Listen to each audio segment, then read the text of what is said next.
La maladie d'Alzheimer se développe parce qu'à un certain moment de la vie, une substance toxique s'accumule dans le cerveau.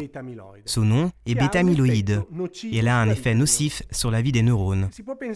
Par analogie, on peut penser au cerveau comme à une voiture qui produit normalement des substances qui sont éliminées par un ensemble de mécanismes physiologiques. Le malade d'Alzheimer est une personne qui, à un moment donné de sa vie, ne parvient plus à éliminer la bêta-amyloïde. La bêta-amyloïde s'accumule lentement et progressivement dans le cerveau, en l'intoxiquant et en provoquant la mort progressive des neurones. On peut observer l'accumulation de bêta-amyloïde dans le cerveau au microscope, à l'aide de préparations visibles dans cette diapositive sous forme de grumeaux, dites plaques.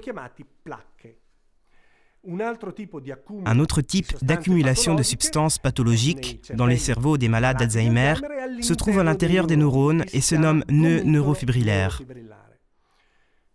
Le cerveau frappé par l'accumulation de plaques et de nœuds neurofibrillaires développe une perte progressive de neurones et par conséquent une atrophie cérébrale.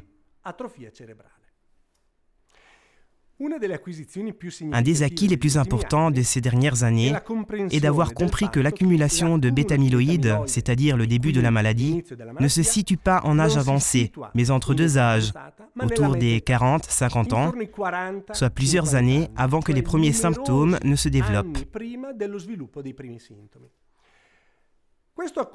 Cette accumulation est asymptomatique. Cela signifie qu'elle n'entraîne aucun trouble pendant de nombreuses années, 20, 30 ou même 40 ans, jusqu'au moment où, ayant dépassé un certain seuil d'accumulation de bêta-amyloïde dans le cerveau, l'individu commence à souffrir de légers troubles de mémoire, qui restent isolés pendant 2, 3, 4 ans, sans produire de problèmes spécifiques dans la vie de tous les jours. Mais par la suite, avec l'accumulation progressive de bêta-amyloïde, la personne commence à avoir du mal ou n'arrive plus du tout à accomplir des activités normales de la vie quotidienne, comme par exemple aller au bar avec des amis ou maintenir la maison en ordre, préparer les repas, etc. Chez les individus les plus défavorisés, l'accumulation de bêta-amyloïde commence très tôt, même autour des 20-30 ans, et progresse très rapidement.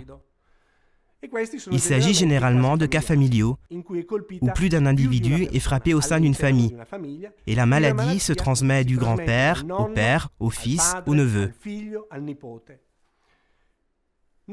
Cependant, tous les cerveaux n'accumulent pas la bêta-amyloïde de la même façon. Certains cerveaux ont plus de chance. Leur accumulation est nulle ou extrêmement lente, tellement lente que l'individu ne développera pas la démence d'Alzheimer, même s'il devait vivre 100 ans.